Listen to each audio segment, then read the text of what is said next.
তো ছাত্র বন্ধুরা, আজকে ভিডিওতে আমরা সেন্টেন্সে ব্যবহৃত ভার্বের দুটি ফর্ম নিয়ে কথা বলবো।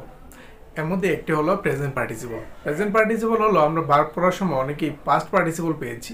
তারপর একটা ফর্ম আমাদেরকে বলা হয়নি, সেটা ভার্বের সাথে আইন যুক্ত করে বানানো হতো, সেটাই হলো অ্যাকচুয়ালি তোমার প্রেজেন্ট পার্টিসিপল।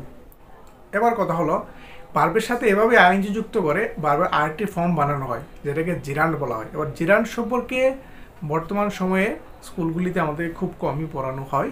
যাই হোক, আজকে ভিডিওর মাধ্যমে আমরা জিরান্ড এবং প্রেজেন্ট পার্টিসিপল কিভাবে চিনতে পারবো সে ব্যাপারটাকে জানার চেষ্টা করব।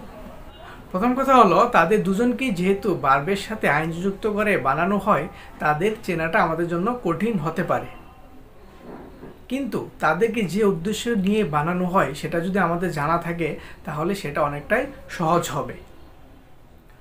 পার্টিসিপল সম্পর্কে আশা করি যারা আমরা ভার্ব সম্পর্কে পড়েছি তাদের ধারণা আছে। পার্টিসিপলটা ভার্বেরই ফর্ম।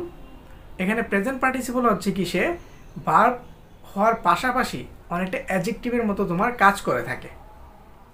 ঠিক অন্যদিকে জিরান্ডের ব্যাপারটাও সেম, ভার্বের সাথে আইনজি যুক্ত করেই বানানো হয়, কিন্তু সে ভার্ব এবং অনেকটা নাউনের মতো কাজ করে থাকে।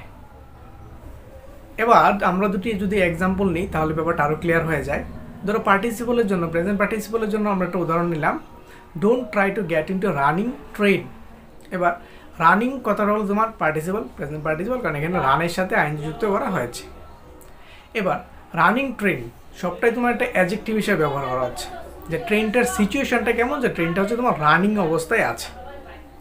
তাহলে এখানে রানিং ব্যাপারটা হচ্ছে অ্যাকচুয়ালি তোমার প্রেজেন্ট পার্টিসিপল, যেহেতু তার মধ্যে কিছুটা অ্যাডজেক্টিভ আছে, আবার সে পাশাপাশি একটা ভার্ব। অপরদিকে যদি আমরা আরেকটা এক্সাম্পল নিই, এক্সাম্পল ধরা হলো sleeping is necessary for a life. তো জীবনের জন্য ঘুম খুব প্রয়োজন বা নেসেসারি।